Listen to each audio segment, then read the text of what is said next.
Hey everyone, just wanted to do a quick video on the mount I designed for the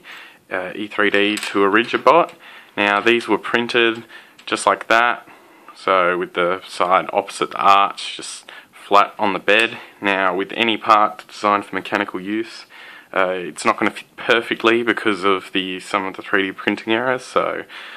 take a 1/8 or 3.2mm, you can use a 3mm, I prefer 3.2, drill bit and just clean out these holes like across here. So I've actually already done this, so those two there and those two there. Just do it by hand, should go fine. Then take a 2.5mm or 3/32 drill bit, just these holes on the bottom here, just go through them as well. Like I said, I've done it before. Then you might want to get a 1/4 inch 6mm kind of larger drill bit and just slightly ream these holes out just to take off any kind of tags that may be there, and also create a little chamfer on this edge here that will help the screws thread in, because the screws thread straight into that plastic. Now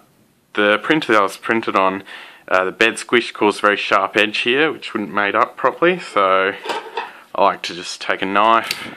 and then I just kind of go down all these sides, so those two sides there, and then also on this larger half here, the half that captures more, you just want to kind of slightly trim those edges where the top, you don't want it so it won't actually grab onto it, but you just sometimes the top layer kind of drags in a bit on those edges, so just giving a very light trim helps it just snap fit a bit better. Then the printer this was printed on had some ringing around this bottom hole, and the E3d actually sits up against those bottom face there, so that's going to be pretty flat. I take a flat file, you could use sandpaper on a hard surface, just rub that back and forth until it was nice and flat. Then what you can do now is actually grab the screws that mount the extruder basically to the extruder mounting plate, and then through these holes here you just want to get them started. It may take a bit of effort this first time, but as you can see, once you've gone through once, it just glides through with ease. So just go through there and then go back and out again so you can mount it later. Then you may need a round file and grab the E3d, and you may actually need to go through and just file a little bit of the ridges off here, and possibly even get either a jewelry file or maybe even just use a knife to scrape a couple of the ridges off there. I might improve the design so it fits even easier than that, but as you can see, it just clips on there, holds itself on,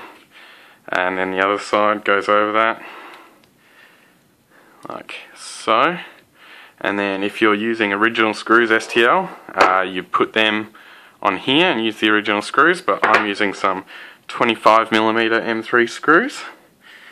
and they just go straight through there and there,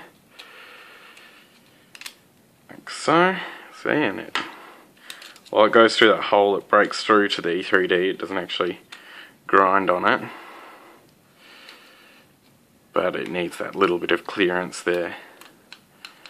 just to make this hole kind of loose enough to work. So then you just wind those in, and once I get this one up tight, so you see there's a small gap there, but when I tighten it, tightens to no gap at all, and there you go, that is just solid in there. There's no way that's moving. Sits on the extruder plate. Now where this bit is here, just on the side here, so when it sits on the extruder plate and it comes over either side, this little bit of metal here,